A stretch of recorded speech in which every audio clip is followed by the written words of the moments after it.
तरीके के टूट जाएंगे। भैया हाथ जोड़ के विनती कर रहे हैं, भैया मुश्किल मत बढ़ाइए, भैया मुश्किल मत बढ़ाइए, बड़े साहब परिवार की बात। जी मैं आपको सुन रहा हूं। इस वक्त हम छोटी खिजरानी कब्रिस्तान पे हैं। इस कब्रिस्तान पे राहत इंदौरी जी के पार्थिव शरीर को ले आया गया है। यहाँ पे उनकी नमाज की तैयारी हो रही है, जो जनाजे की नमाज होती है उसकी तैयारी हो रही है और उसकी तैयारी हो रही है। उस तैयारी के साथ में आप देख सकते हैं कि उनका शरीर यहीं पे है और उन्हें यहाँ पे कुछ मिनटों के बाद में इस कब्रिस्तान में उन्हें यहाँ दफन किया जाएगा, सुपुर्द खार किया जाएगा। ये वो सारे लोग हैं जो उनको आखिरी विदाई देने के लिए आए हैं।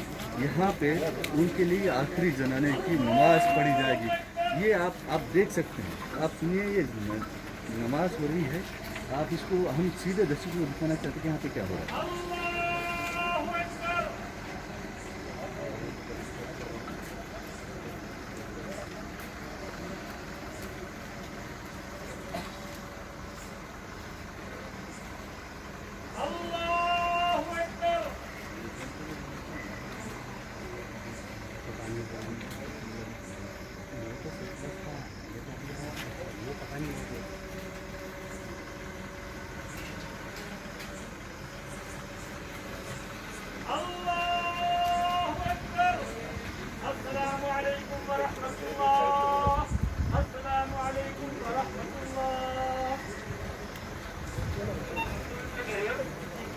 तो ये वो जनाजे की नमाज थी, ये जो आखिरी प्रार्थना थी जो राहत इंदौरी जी के चाहने वालों ने यहाँ पे देखी। यहाँ पे ये नमाज अदा करते हैं और ये नमाज अदा करके लोग यहाँ से लौट रहे हैं और परिजन उनके पार्थिव शरीर को लेकर कब्रिस्तान के अंदर जा रहे हैं।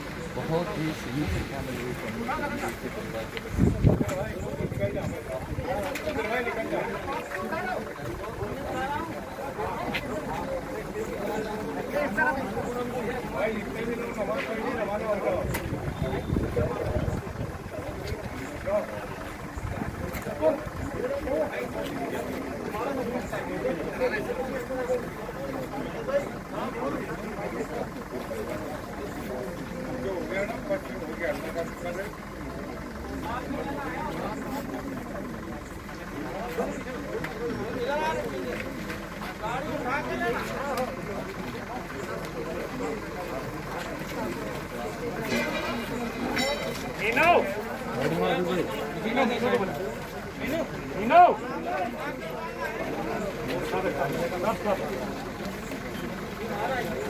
No!